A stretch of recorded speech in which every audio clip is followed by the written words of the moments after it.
just want to show you how naughty I am. All right, for one, look, I almost stained the bed. I have to be careful. I'm very dangerous. That's my Polly Santos. Very special. I got ginseng. I want to try this. It was only $1. I've never tried ginseng before and I want to.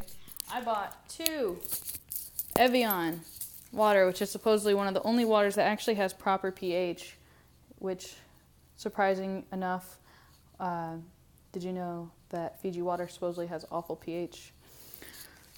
I was naughty. This is what I mean, I was naughty. I bought a freaking zebra cake.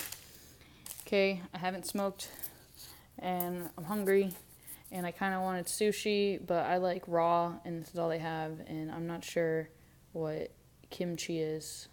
Let's do some homework what that is first before I choose a roll there. But however, a sushi burrito roll sounds amazing, but how thick is it really, you know? Do they really make it thick?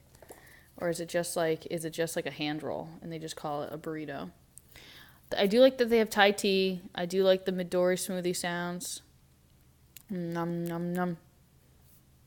These things sound good. I love mochi.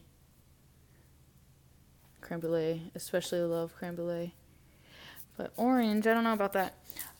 So, yeah. Of course, I found what I was looking for.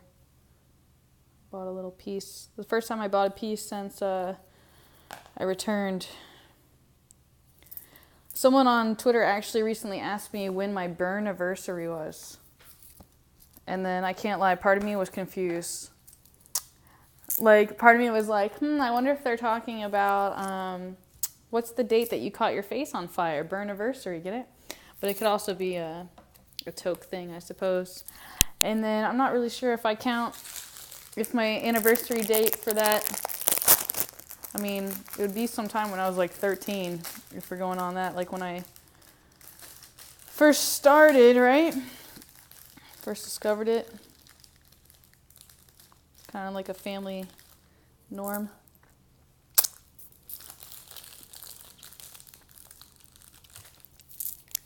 Nom nom. I bought this at a convenience store. I'm hoping it's as good as the box.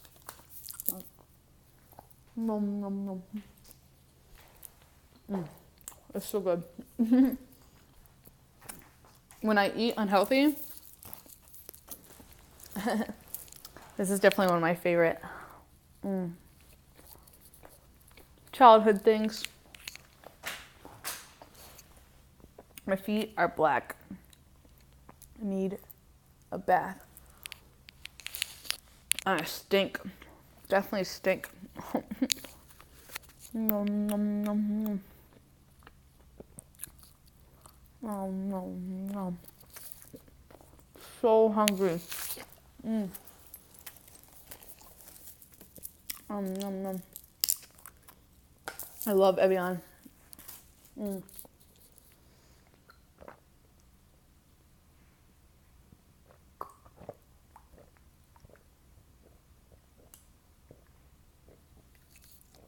So thirsty.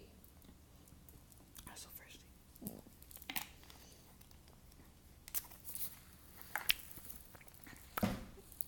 Excuse me. I thought, oh man, ginseng. I thought it was a crystal. Hi, I had a fantasy what if there was a microwave inside the this thing, but nope, just a safe. Just a safe. I can do without rice. Do without rice. There's no pool, by the way, so I brought the GoPro for nothing. I didn't bring my laptop because I was being lazy. Because my laptop's heavy, and my laptop is like from 2012, maybe 2011. So it's very delicate, very easy to get broken, and so I thought it would be safest in my car, which is also why I paid the $40, because I wanted to keep it safe. Because that's all I have for college right now. Which I was kind of originally taking on so many classes with financial aid, thinking that I would get a nice check of maybe some leftover financial aid money that didn't go towards books or classes, that maybe I could get a new computer to use towards school and for all my pursuits, you know, all the videography and stuff that I really liked and wanted to kind of play with more. A conversation I also wanted to bring up a lot of times was about where, like, when things that you love start to become work. Like, I love being underwater, although I've also turned it into a job. So, like, sometimes it's hard for me to go to the pool without thinking about, like, oh man, I should probably be the camera and make a new underwater video for OnlyFans. You know, like, I'm like a business mentality. So a lot of times, like, and I'm also like, I'm a good business person. Like, I never want to rip you off kind of thing, you know? I mean, if you told me, hey, I want to be ripped off and it was consensual kind of thing, like, maybe I would do that. Like, that's gray area, right?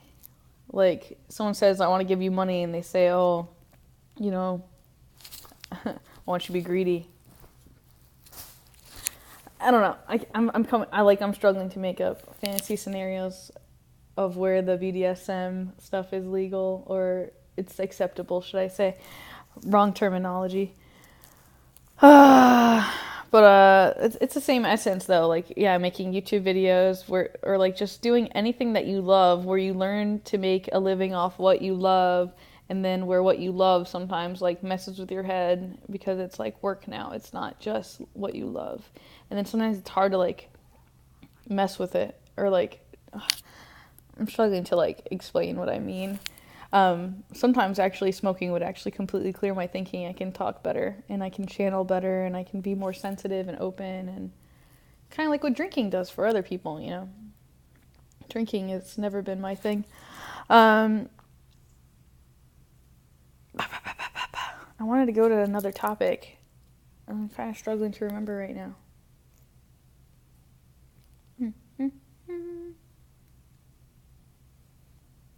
I always like to play with my toes and like to see how far I can spread them.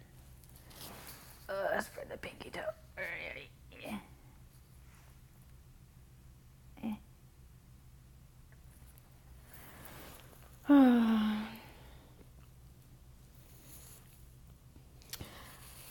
Speaking of underwater though, what I did do, because I didn't know how long I was going to be down here, I brought all of my scuba equipment except for my scuba tank in case someone wanted to book me for some underwater photography. So I have everything with me if anyone wants to shoot and produce and book me. Obviously I could use the work right now, and I would love to be put to work to doing something that I love.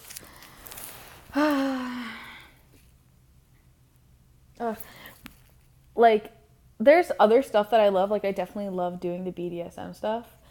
However, when I get into like emotional crisis or circumstances like this, like sometimes it's not, I don't want to play, you know? If anything, like the more sadistic dom side of me came out, or I like, yeah, I want to be more mean and stuff like that.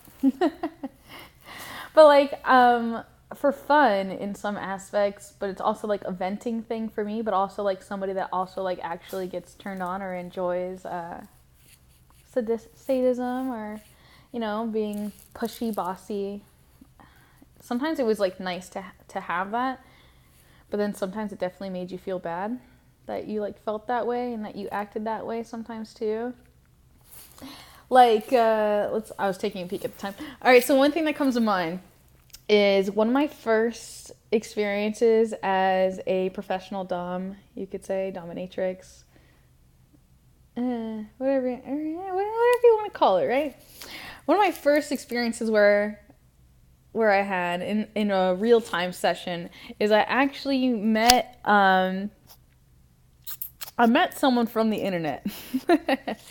And it was actually someone from Canada who met me at a nightclub, who bought me drinks, gave me cash, bought my friend Sarah, aka Slave Girl, who is Slave Mahakali, who grew on to being Onyx Rose and a bunch of other things. We'll get there, right? Anyway, I'm with her, and there's this submissive guy who meets us and buys our drinks and stuff. And by the end of the night, I end up spitting in the guy's mouth. And I had just ate cheesy bread, which was kind of like my thing back then. I loved cheesy bread. I love bread. It's kind of like a comfort thing. Ancestral stuff, right?